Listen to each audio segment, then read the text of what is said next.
Olá, seja muito bem-vindo ao Jornal da Record News. Esta edição também está ao vivo no nosso canal do YouTube e no Facebook da Record News. Vamos aos destaques desta quinta-feira. Imunidade duradoura. Pesquisa aponta que o sistema de defesa do corpo humano é capaz de lembrar do coronavírus por um longo período de tempo. Esperança contra o vírus. Uso de radiação nos pulmões de pacientes com Covid-19 pode acelerar a recuperação. Trabalho sob demanda. Projeto apresentado à Câmara pretende regular a relação de trabalho entre aplicativos e entregadores. Invasão ao Twitter. Hackers embolsaram mais de R$600 mil em criptomoedas ao atacarem contas de bilionários e famosos. Twitter afirma que a invasão pode ter sido resultado de engenharia social.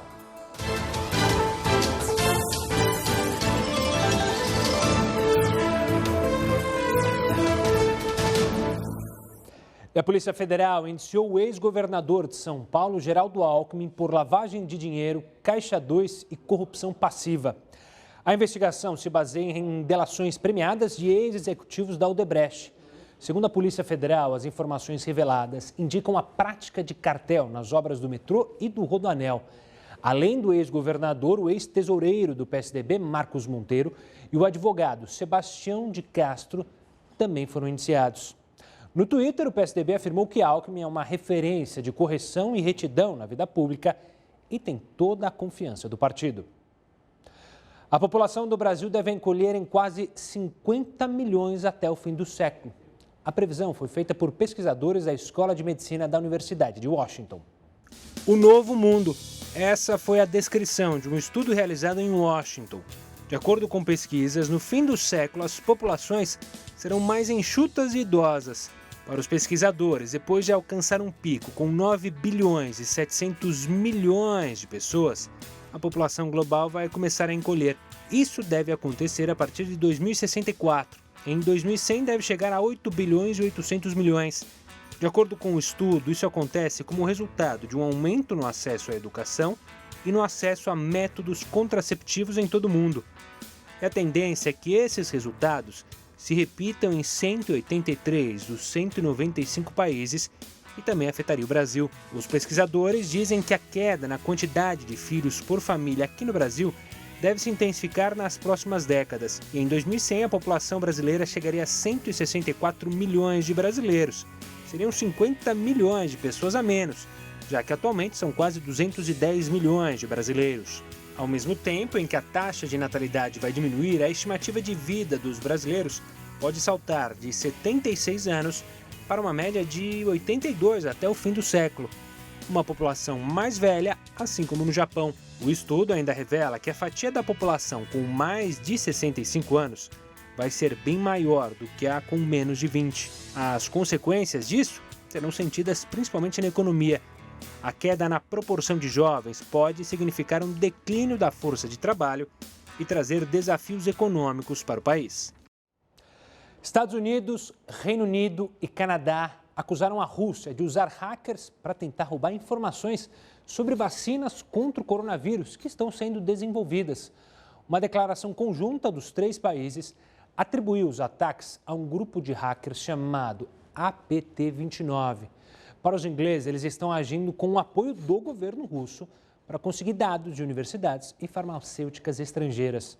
O Centro Britânico de Cibersegurança afirmou que os ataques são contínuos e com diferentes técnicas, que incluem o envio de mensagens enganosas para que o usuário clique em um link e tenha o computador invadido. Voltando aqui ao Brasil, a Câmara Municipal de São Paulo aprovou um projeto de lei que acaba com o chamado salário esposa. Isso existe. O benefício é pago a servidores homens que são casados ou vivem com mulheres que não trabalham. Previsto no Estatuto do Servidor Público Municipal desde 1979, o valor do benefício pode parecer pequeno. São R$ 3,39 por mês. Mas, quando calculado como gasto anual, são R$ 500 mil a menos nos cofres públicos. A proposta ainda precisa passar por uma segunda votação e ser sancionada pelo prefeito Bruno Covas. Olha, a votação da continuidade do Fundeb deve acontecer na Câmara dos Deputados já na próxima semana. Para entender o que é esse fundo, eu converso agora com Heródoto Barbeiro, que já está aqui conosco. Olá, Heródoto. Olá, Gustavo. Vamos falar um pouco de. A gente não vai falar bem de educação, não vamos falar de grana, de dinheiro, de economia. Estou ouvindo você falar agora aí da Câmara Municipal de São Paulo, ela custa 600 milhões de reais por ano. 600 milhões de reais por ano que sai do nosso bolso. Bom, esse Fundeb está mais ligado à questão econômica do que à questão pedagógica, né? Ele está ligado ao se tem grana para poder bancar o salário dos professores e o gasto. Então vamos lá. Essa grana sai do nosso bolso. Na verdade, Fundeb, eu devia ter escrito com M, que é o Fundo de Manutenção do Ensino Básico. Ensino básico, como todo mundo sabe, está relacionado à prefeitura. O ensino médio ao governo do estado e o ensino universitário ao governo federal. Quanto é que custa isso? O nosso bolso. Por isso nós temos que estar de olho na grana. 150 bilhões de reais por ano que são distribuídos aos municípios brasileiros de uma maneira geral. É uma grana preta, né?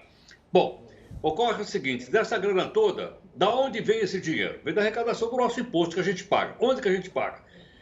O imposto federal, 10%. O imposto estadual e municipal, 90%. Então, 100% dessa grana vem dos impostos que nós, cidadãos, pagamos para poder manter um bom ensino, um ensino básico nos municípios. Isso é importante? Claro, bastante importante. Mas está sendo discutido na Câmara dos Deputados uma proposta para alterar isso. Ou seja, para que o governo federal coloque mais dinheiro. Só para ter uma ideia, vamos pegar um aluno, por exemplo, do ensino básico de uma escola qualquer municipal do país. A cada R$10 que é aplicado na escola municipal, no ensino básico, R$6,50 vem desse fundo. Então, só a diferença é que vem de outras arrecadações que nós também pagamos para que a escola possa se desenvolver. Agora, a questão é, se discute lá na Câmara dos Deputados e no Senado, mais grana?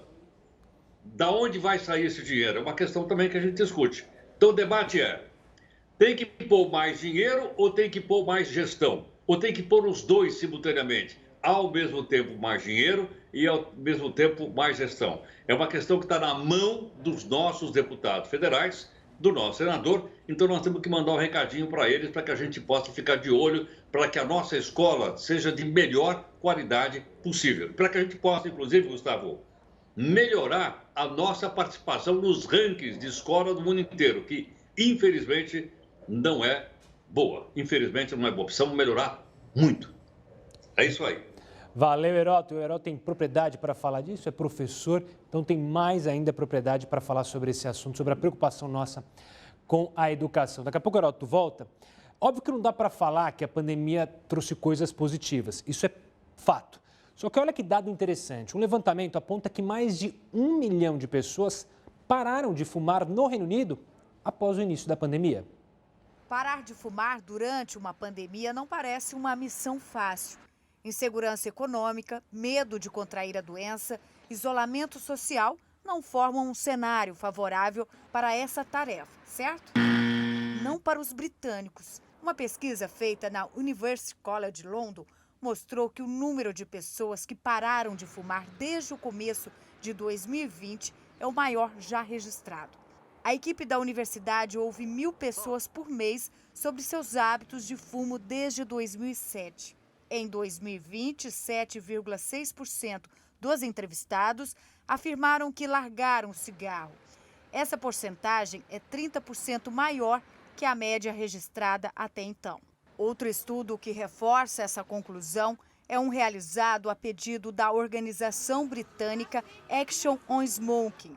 Nele, 10.000 pessoas foram ouvidas de 15 de abril a 20 de junho. Entre os entrevistados que afirmaram terem desistido de fumar nos primeiros meses de 2020, 41% disseram que a decisão tinha ligação direta com a Covid-19.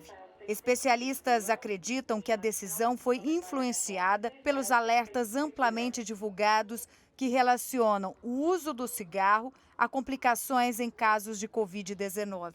Se você já tem um pulmão lesado e com uma imunidade diminuída, que o cigarro também provoca, esses pacientes vão ter muito mais risco de desenvolver uma doença grave.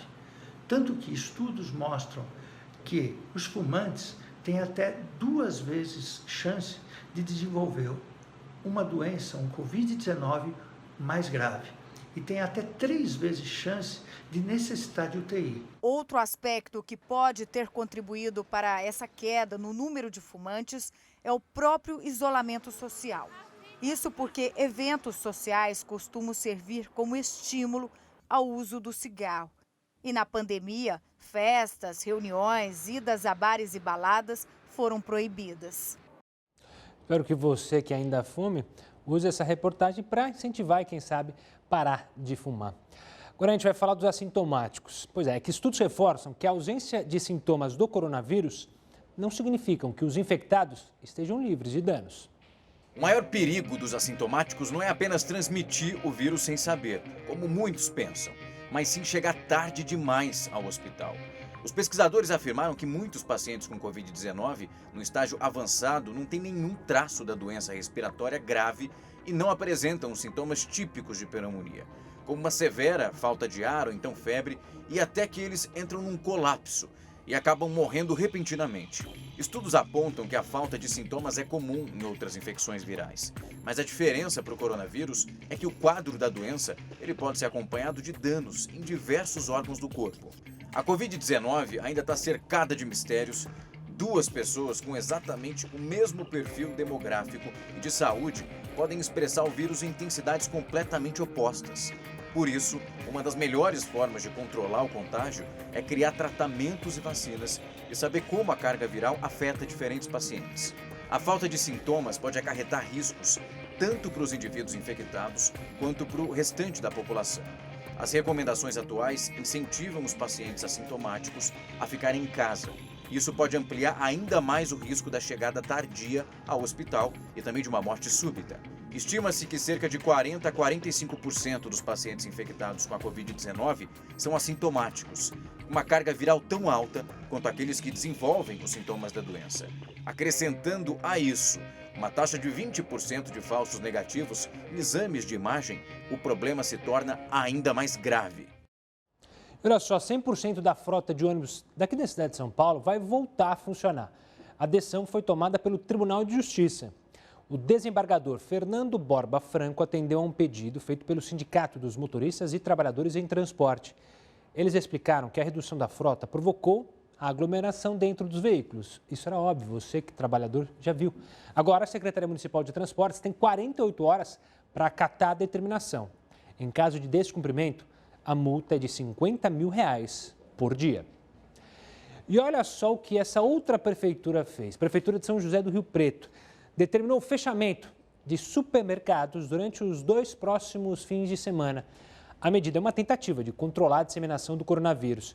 E a gente joga para você. Na sua opinião, essa é uma boa estratégia? É a melhor estratégia para lidar? Mande para cá no telefone 11 942 128 782, já apareceu aí na tela. Você pode participar também no Facebook, nas nossas lives e também pelo Twitter, #JRNews. Claro, fique à vontade também para falar sobre outros assuntos levantados aqui no Jornal da Record News.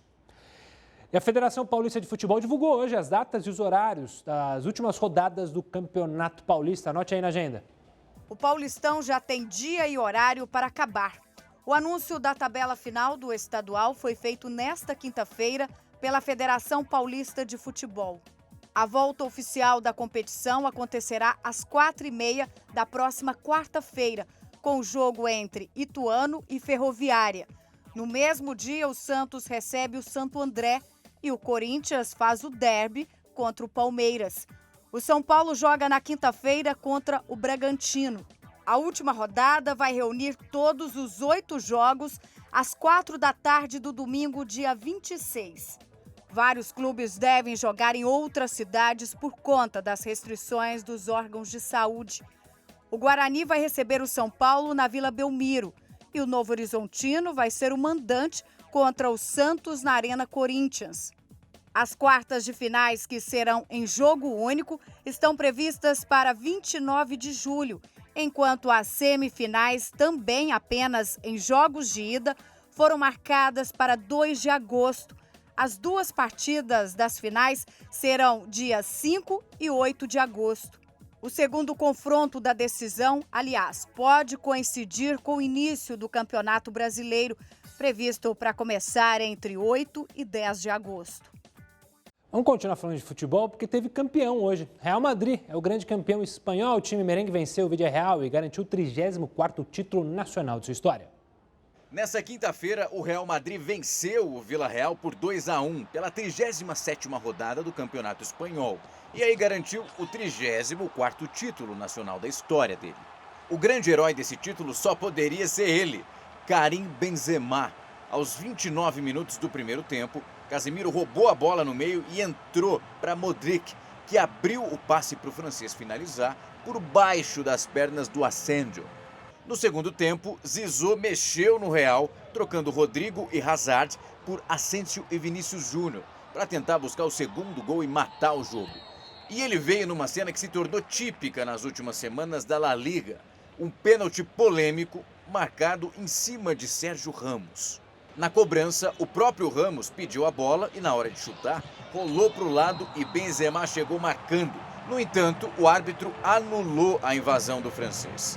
Na sequência, porém, o próprio Benzema assumiu a responsabilidade, cobrou forte, seco e no canto para ampliar essa conta. Nos minutos finais, Iborra fez o belo gol de cabeça para o Villarreal, colocando fogo no jogo. O submarino amarelo foi com tudo para cima e ainda criou boas chances de empatar. Mas a reação parou por aí. E após o apito final, o grito de campeones ecoou em Madrid.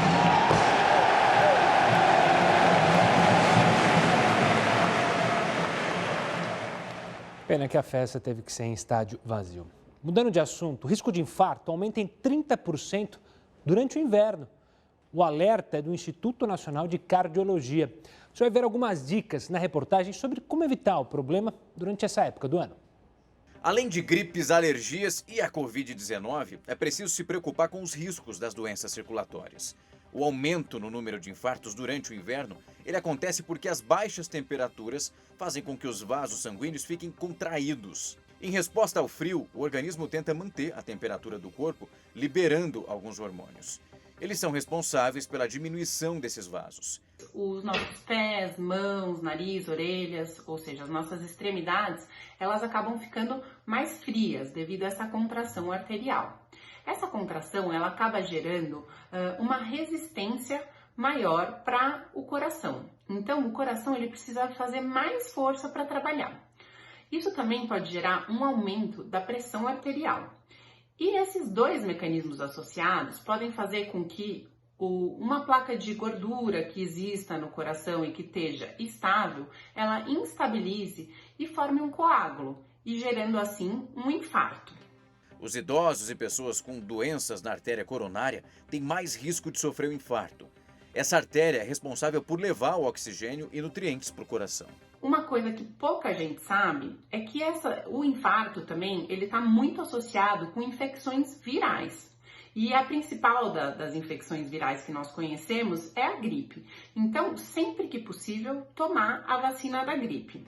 As dicas para evitar os problemas são ter uma alimentação saudável, manter o controle do peso e, claro, como o frio já exige, ficar bem agasalhado. Alguns cuidados são muito importantes nessa época do ano. O principal deles é se manter bem hidratado, pois quanto mais desidratado nós estamos, mais grosso fica o sangue, mais viscoso, e isso propicia a formação de coágulo. Ainda é muito importante deixar claro que os exercícios físicos precisam continuar a ser praticados durante o inverno. Nessa época, muitas pessoas os deixam de lado e passam a comer alimentos calóricos. As atividades físicas aquecem o corpo e ainda melhoram a disposição. E olha, hoje foi o primeiro dia da proibição das queimadas em todo o território brasileiro. A gente vai entender o porquê e como isso funciona daqui a pouquinho no próximo bloco. Eu te espero nas nossas redes sociais.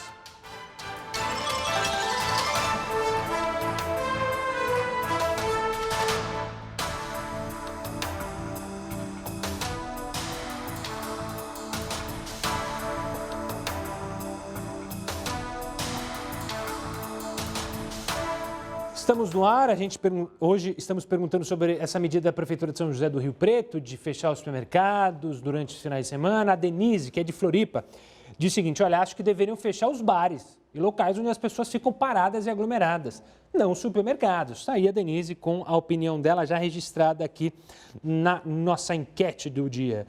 Vamos até o Sérgio de Campinas. Não, vamos até Campinas com o Sérgio. Acredito que não. Isso só vai fazer acumular ainda mais pessoas nos outros dias. Bem lembrado, né? A pessoa vai fazer uma compra maior, uma corrida no supermercado, né, Sérgio? Obrigado pela participação.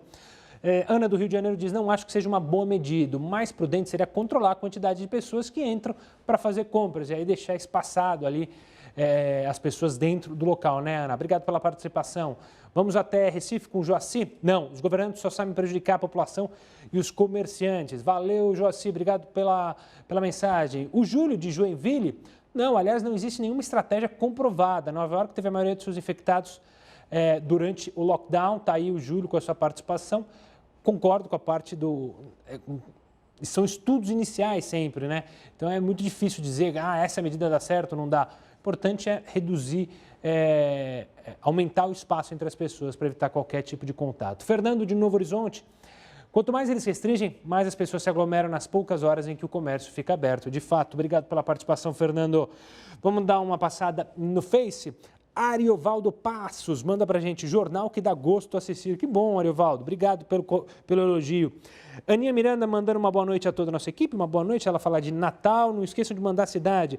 A Cris Romero participando aqui com a gente, mandando uma boa noite, falando sobre a ação, a operação que tinha como alvo o ex-governador aqui de São Paulo, também candidato a presidente, Geraldo Alckmin, em outras eleições.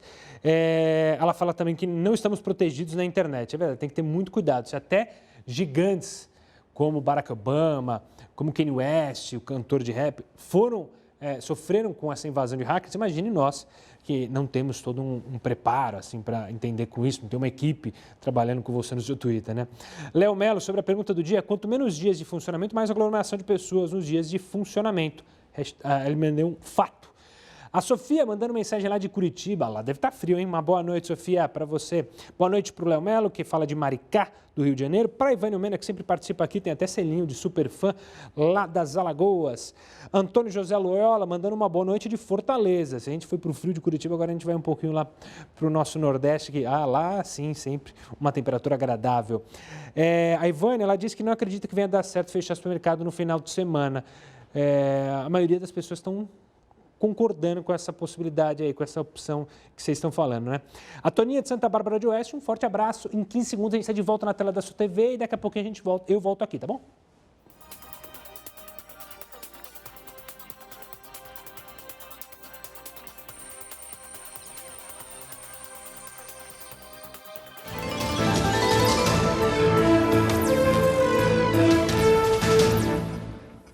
Estamos de volta para falar sobre uma decisão da Câmara dos Deputados que aprovou auxílio emergencial de R$ 600 a atletas e profissionais do esporte. O texto segue agora para aprovação do Senado. Esse projeto prevê o pagamento do benefício, esse que a gente já falou bastante, aos profissionais do esporte, como professores de educação física e massagistas por até 5 meses. O texto estabelece que o benefício vai ser prorrogado nas mesmas condições em que for estendida a ajuda aos trabalhadores autônomos e informais. O projeto traz ainda medidas para ajudar a aliviar o caixa de entidades esportivas com a renegociação de dívidas com a União. O governo federal editou um decreto que proíbe as queimadas em todo o país por 120 dias, contados a partir desta quinta-feira. O Heródoto Barbeiro vai explicar como isso vai funcionar. Heródoto, diga lá. Olá, Gustavo, olha, e tem que funcionar realmente porque há uma pressão internacional muito grande sobre o Brasil. Aliás, não só pressão internacional, eu acho que é uma pressão de toda a sociedade brasileira, porque ninguém quer ver a Amazônia sendo destruída, nem fogo sendo colocado em qualquer lugar e por aí afora. Apesar de que, se você chegar nas regiões metropolitanas, inclusive aqui a nossa, aqui de São Paulo, você percebe um ou outro ponto de queimada da região metropolitana, que já quase não tem nada aqui da Mata Atlântica. Mas ainda assim queimam. E essas queimadas não são naturais, elas são queimadas feitas pelo homem. Bom, como há uma pressão muito grande em cima do governo brasileiro, o governo então resolveu proibir queimadas lá. Por que razão? Dá uma olhadinha nesse número aí. Nesse ano, houve uma queimada no mês de junho que chegou a quase 20%. Ou seja, houve um recorde de 13 anos de queimadas em algumas regiões do Brasil. É verdade que algumas regiões são queimadas em cima de queimadas. porque às vezes para a gente parece que estão queimando coisa nova. Não, muitas vezes são queimadas em cima de queimadas, como é o caso, por exemplo, do estado do Pará, né? Onde uma parte foi queimada e todo ano eles queimam novamente. Mas o governo, então, está dizendo que agora vai ser proibido. Meses sem chuva no nosso país. Julho, agosto e setembro. São os piores meses, os meses da queimada, porque elas acontecem, então, por vários motivos, inclusive por motivos criminosos. Chove muito pouco, a mata fica muito seca e fica fácil tacar fogo na mata. Para isso, o governo, logicamente, vai ter que ficar de olho para que isso não aumente. Um outro dado importante, além desse, é o seguinte. Além dos meses de chuva, algumas queimadas vão ser permitidas. Por exemplo, uma queimada para prevenção de combate ao fogo. Espera um pouquinho. Como assim? Você pode pôr fogo para combater o fogo? Pode. O pessoal que entende disso sabe do seguinte, muitas vezes você tem que queimar um pedaço para impedir que um fogo maior passe para outro pedaço. Isso vai ser permitido. Outra questão é o seguinte, antes do Cabral chegar no Brasil, os índios já praticavam coivara, que eu escrevi aí, ó. O que é coivara? Coivara é quando os indígenas, os povos originais do Brasil, eles queimam, porque isso é uma tradição que vem lá do período colonial. Vai poder fazer isso? Vai.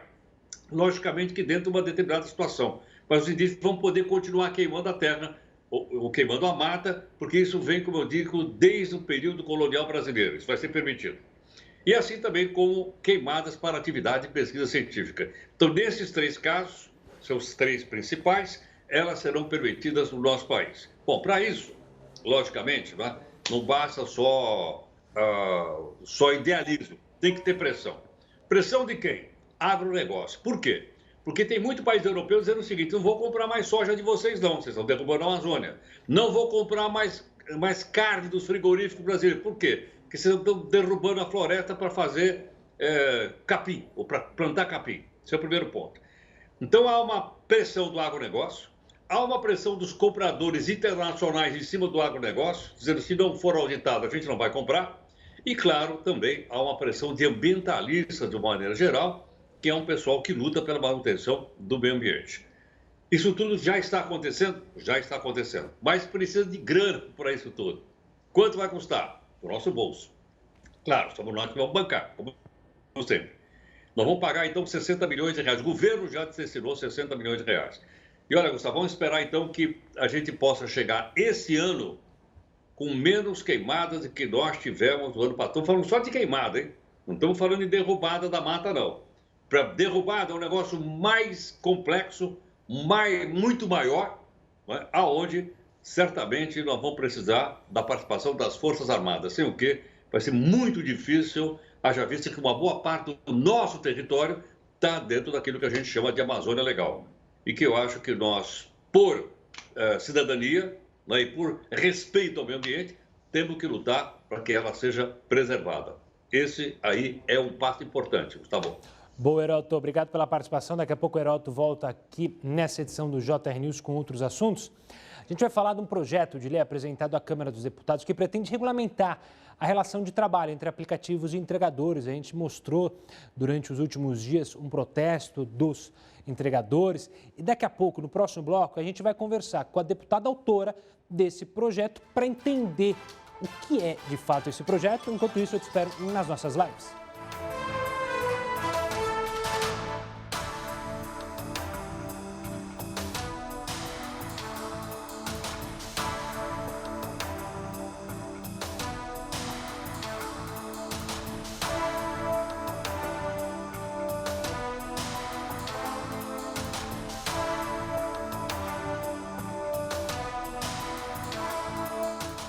Estamos no ar com a sua participação, já vamos direto para o WhatsApp para dar tempo de falar com o maior número de pessoas. A Helenir de Blumenau diz, acredito que essa não é a melhor solução de fechar supermercado durante o final de semana. Isso só vai gerar mais aglomeração nos dias da semana. Obrigado, Helenir, pela participação. Vander de São Paulo, não acredito que fechar estabelecimentos e proibir a circulação resolve. O mais importante é conscientização.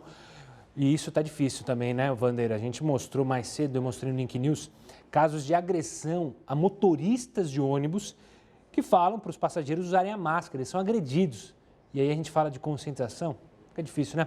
Helena de Maceió diz, acho que não, eles vão fechar o supermercado e as pessoas vão se aglomerar em outro lugar. Tá aí a preocupação da Helena. Valeu, Helena. Forte abraço para você. Próxima participação é de Floripa, com o Honório. Já fizeram de tudo. O pessoal está perdido e essa é mais uma estratégia que precisamos torcer para dar certo. Pior que isso, né? Que a gente fica naquela torcida, né? É muito difícil, né? Mas há que se ter paciência. Humberto de Salvador, fechar supermercado no fim de semana é uma insensatez, pois durante a semana o trabalhador não tem tempo de ir, pelo menos é a visão do Humberto. Obrigado pela participação, Humberto Soteropolitano. Delmar de Alvorada, no Rio Grande do Sul, não concordo com o fechamento dos mercados. Isso só vai agravar a aglomeração nos dias que estiver aberto. Hoje, muita gente sendo contrária a essa medida apontada não estão dando refresco para a prefeitura lá da cidade. A Toninha fala que é de Guarulhos, está na casa da minha filha em Santa Bárbara do Oeste. Aqui a queimada é absurda, pois plantam cana-de-açúcar, muito complicado. Tsuguyo falando, precisa diminuir, evitar as queimadas, mas nos governos nenhum órgão, principalmente estrangeiros, se preocupou com isso. Pelo menos é a opinião do Tsuguyo, está aqui registrada essa opinião. E é bom lembrar que também, Tsuguyo, que a preocupação com o meio ambiente vem aumentando nos últimos anos, né? Nos anos passados não se tinha essa preocupação, tamanho era pouco, e agora hoje em dia a gente tem uma preocupação maior. A Lisete diz, boa noite, Gustavo, aqui em Ribeirão Preto, região Canavieira, chove queimadas. É uma atitude que é muito usada em algumas partes da agricultura de queimar para replantar, né? E isso, claro, pode correr o risco de espalhar a queimada. E fora, em casos como a região de Ribeirão Preto, que é uma região de metrópole, que tem uma cidade grande, faz mal para a respiração, né, para as pessoas que são próximas por aí. Deixa eu recuperar algumas mensagens anteriores. Deixa eu ver aqui. Um abraço para o Francisco Dranca, que participa aqui com a gente. Ele fala sobre o Fundeb, parece que aí até a 8ª série, ele analisa o Fundeb também, que a gente falou mais cedo. Um forte abraço para o Emanuel Soares. Daqui a pouco eu vou ler a sua participação, Emanuel, sempre que traz uma análise bem legal. Lisete, um forte abraço para a Lisete, para a Aninha Miranda, para a Sofia Machado e para todo mundo. Em 10 segundos eu estou de volta.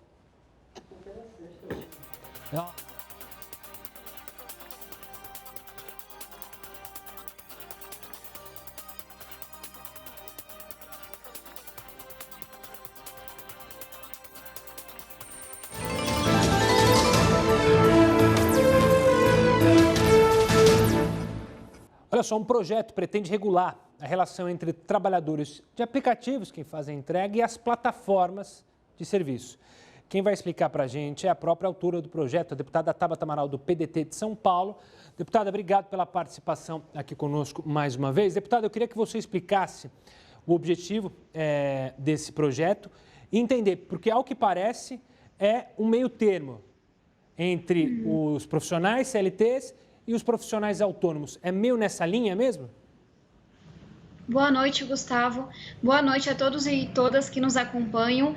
Dando um passinho para trás e falando sobre a motivação do projeto, a gente está vivendo uma grande revolução tecnológica. Tem um estudo que eu sempre faço referência que fala que daqui 10 anos, que é logo mais da metade das profissões que vão existir não existem ainda. Então, com a robotização da economia, com as transformações todas, a gente vai ter que rever a nossa legislação. E aí, falando especificamente sobre a sua pergunta, o que a gente viu agora, especialmente com a greve, com o break dos apps, que foram as mobilizações, foi um pedido de mais visibilidade para um problema que já estava acontecendo. E aí, qual é a proposta que a gente traz? Entendendo que, por um lado, a Justiça vem apontando que a CLT não dá conta de responder às demandas dos trabalhadores que estão nas plataformas, por exemplo, porque eles podem, como a gente sabe, escolher quando vão trabalhar. Mas, por outro lado, e esse é um ponto importante, não podemos dizer que são trabalhadores autônomos, porque eles não podem dizer seu preço, eles não podem dizer as condições de trabalho, eles são dependentes das companhias. Então, o que a gente tentou fazer nesse projeto? Entendendo que é uma situação nova, mas que veio para ficar e que dificilmente vai se restringir a entregadores de alimentos, a motoristas de aplicativos, trazer uma solução nova que realmente a gente não encontra hoje na legislação, e é o primeiro projeto que faz isso e que fala, olha, temos um problema novo que veio para ficar, esse projeto não pode nascer velho, e ele traz uma solução diferente, ou seja, ele mantém a flexibilidade que é tão importante para o funcionamento dessas empresas, desses empregos, mas ele traz direitos básicos que nós sabemos estão sendo negados. E aí, para te devolver a palavra, um exemplo que me marcou muito e que veio à tona,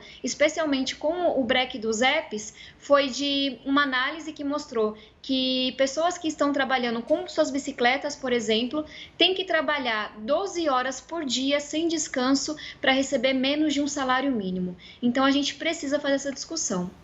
Deputado, uma preocupação que muita gente levantou do projeto é o risco de ocorrer a migração justamente das pessoas que são CLTs hoje em dia, caso esse projeto avance, migrar da CLT para justamente esse meio termo entre CLT e autônomo. Como você vê essa análise e o risco disso acontecer? De fato pode ocorrer, ou seja, quem é CLT lá na frente entrar nesse novo projeto aí, acabar sendo enquadrado nesse tipo de profissão, de autônomo, de profissional, quer dizer?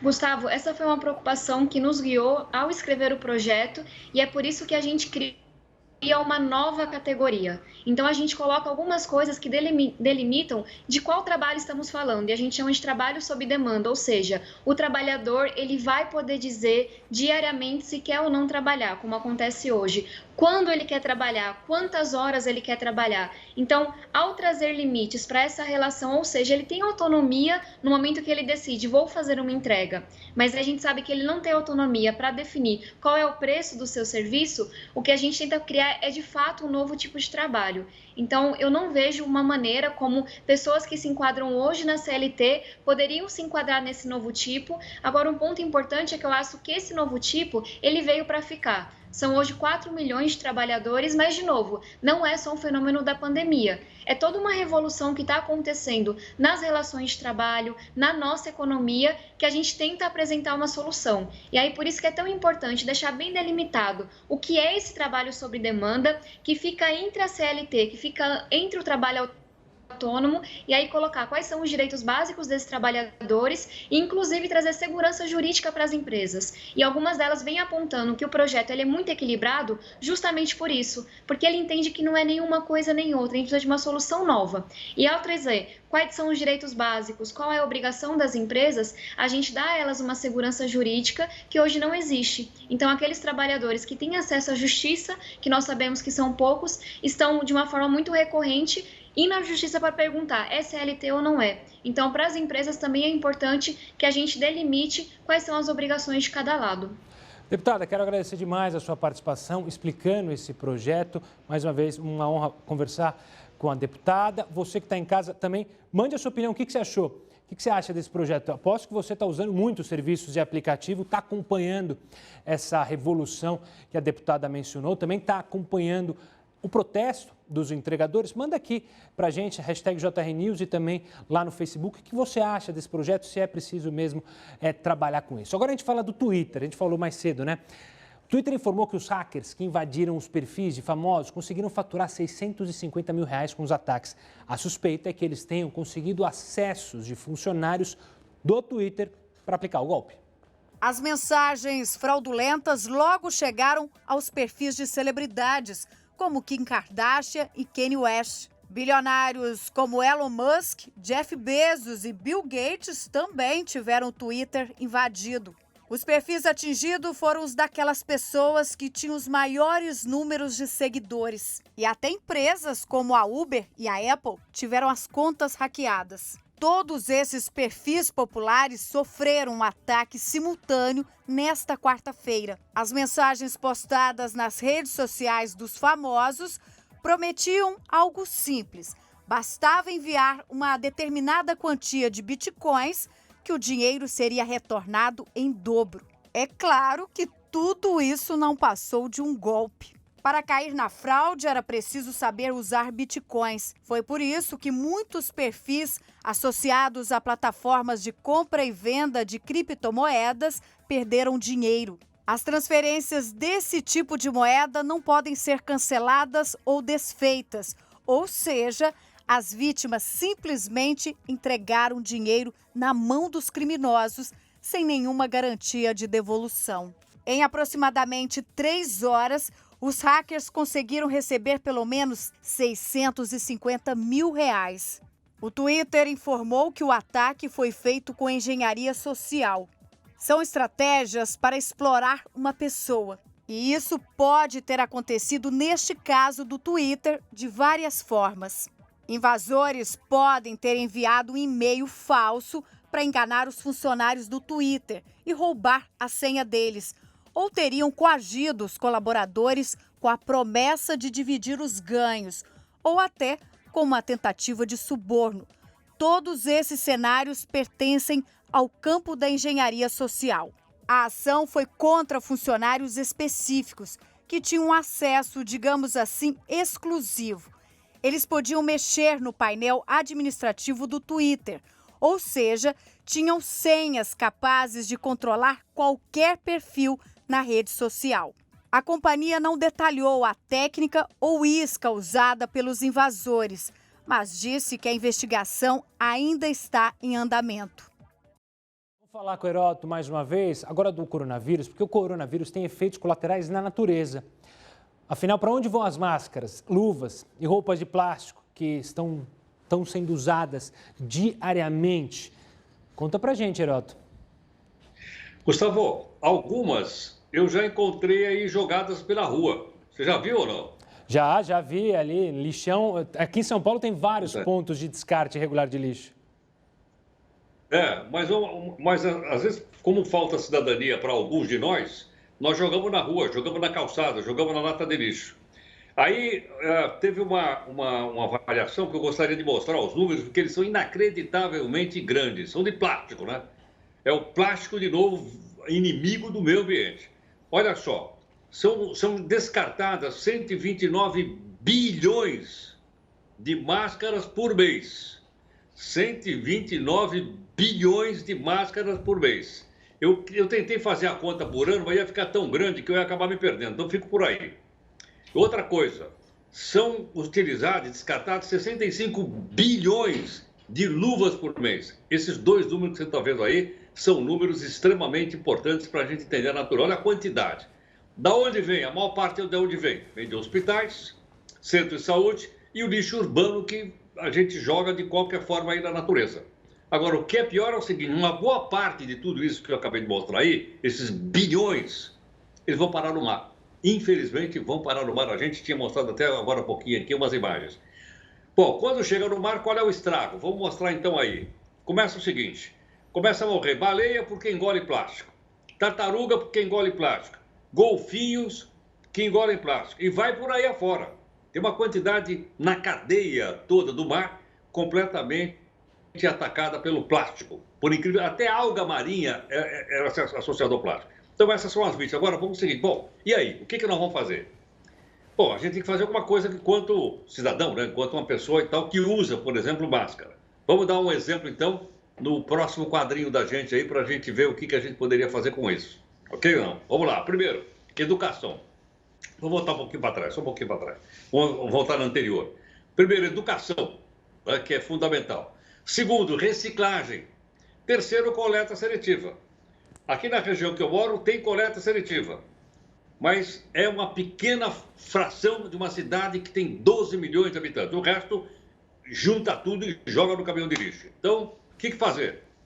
Por que a gente não troca, por exemplo, a máscara de plástico por essa outra aí, ó, que é até mais bonitinha, fica mais bacaninha, etc. Máscara de pano. E ao invés de usar luvas de plástico, usar luvas de borracha. Você vê que uma coisa e outra vão ajudar e não vai pesar muito no bolso das pessoas, tá? Mas tem um hospital aqui perto da minha casa e eu fico pensando lá, assim, só olhando quanto lixo plástico é colocado lá para fora. Vai para onde? Olha aí, ó. Vai para o oceano, infelizmente. Valeu. dar um toque sobre isso, ok? É importante, né? A gente está na década do oceano, é bom lembrar, estipulada pela ONU. Heraldo, obrigado pela participação. A gente se encontra amanhã aqui no JR News. E ainda hoje a gente vai falar daquele programa emergencial para pequenas e médias empresas. Lembra dele? Pois é, ele ainda não foi votado no Senado. Enquanto isso não acontece, as dúvidas continuam. E a gente conversa com um especialista já no próximo bloco sobre esse assunto.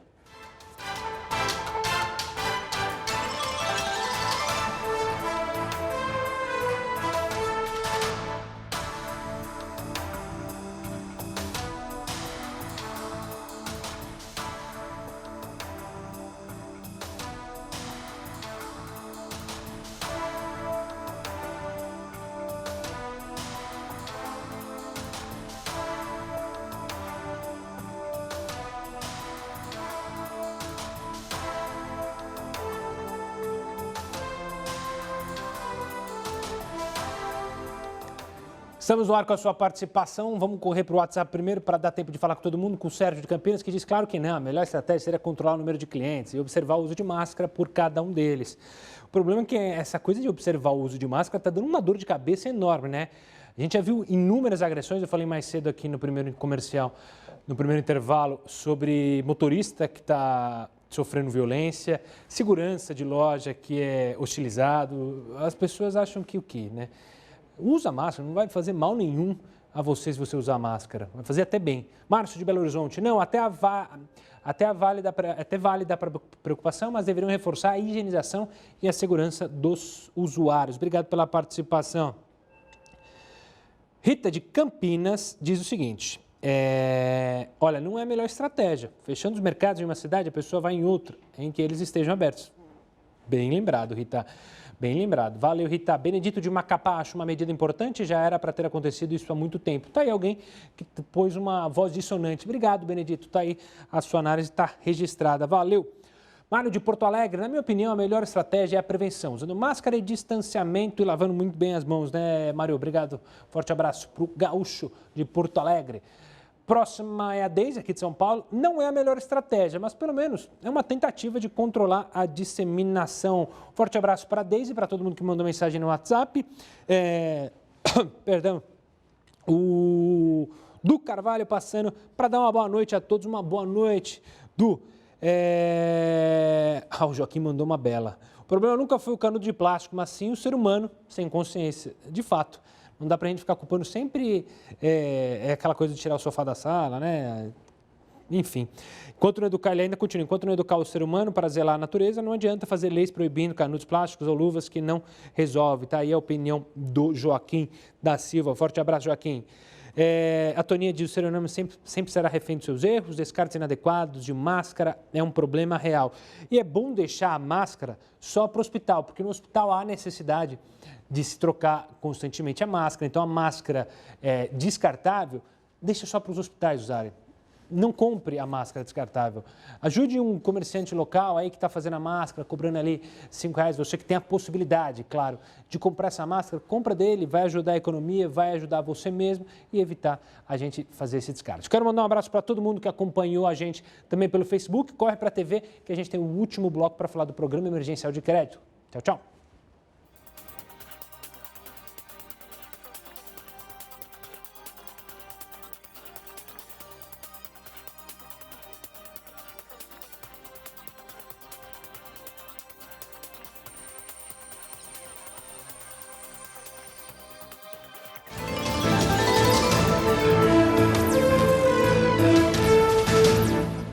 Olha só, o Programa Emergencial de Crédito para Pequenas e Médias Empresas aguarda votação no Senado. A proposta tem gerado muitas dúvidas. O Sérgio Gabriel, advogado e professor de Direito Empresarial, vai explicar esse projeto aqui para a gente. Professor, obrigado pela participação aqui conosco. Eu que agradeço. O que tem de empresário que já fechou porque não conseguiu crédito é uma fila enorme, muita gente deve estar assistindo e passado por isso. Como que esse projeto pode ajudar? Explique ele para a gente. Olha, Gustavo, boa noite aos seus espectadores. Na realidade, nós estamos diante... E a gente teve um problema justamente... Vamos ver se a gente retoma. A gente tá... agora sim, professor, tivemos uma conexão. Pode começar de novo o seu raciocínio, por favor. Então, eu eu disse que nós estamos diante do maior programa de crédito que nós já vimos na história. Na realidade, esse é o terceiro programa de crédito voltado às empresas e eu diria para você que é o mais completo e com o maior volume de recursos que vai ser disponibilizado. E, inicialmente, o projeto original do governo, ele previa apenas empréstimos para pequenas e médias empresas. Mas, com as modificações que foram feitas na Câmara dos Deputados, esse volume de crédito vai se estender também às microempresas e os microempreendedores individuais. É, de fato, o maior programa de crédito da história. Doutor, a grande preocupação é ele chegar até a ponta final. Você vê no projeto agilidade para isso? Sim, Gustavo. O grande problema dos programas anteriores foi justamente a questão burocrática. A burocracia fazia com que o dinheiro não chegasse até os empresários. A gente tem uma estimativa aí de que apenas 10% dos recursos destinados nos dois programas anteriores chegaram aos empresários. O que é que a Câmara dos Deputados fez nesse projeto e que, de certa forma, pode garantir que o crédito chegue realmente às empresas? Primeiro, acabou-se as exigências de garantias, que talvez fosse o maior entrave do projeto. E dispensou-se também a exigência de qualquer tipo de certidões negativas, documentos que, de certa forma, acabam burocratizando a concessão do crédito. E o último aspecto... Infelizmente, acho que agora a gente perdeu o contato com o professor. Infelizmente, o nosso tempo também está acabando, a gente não vai conseguir retomar, mas esse é um assunto que a gente ainda vai falar, porque, como a gente falou, ele ainda está no Congresso, esse projeto, e precisa ser acelerado o quanto antes para justamente mais empresas não abrirem falência, não fecharem, mais empregos irem ralo abaixo. O Jornal da Record News fica por aqui. Quero agradecer a sua participação, a sua companhia. Acompanhe agora mais uma edição do Jornal da Record. Tenha uma boa noite. Tchau, tchau.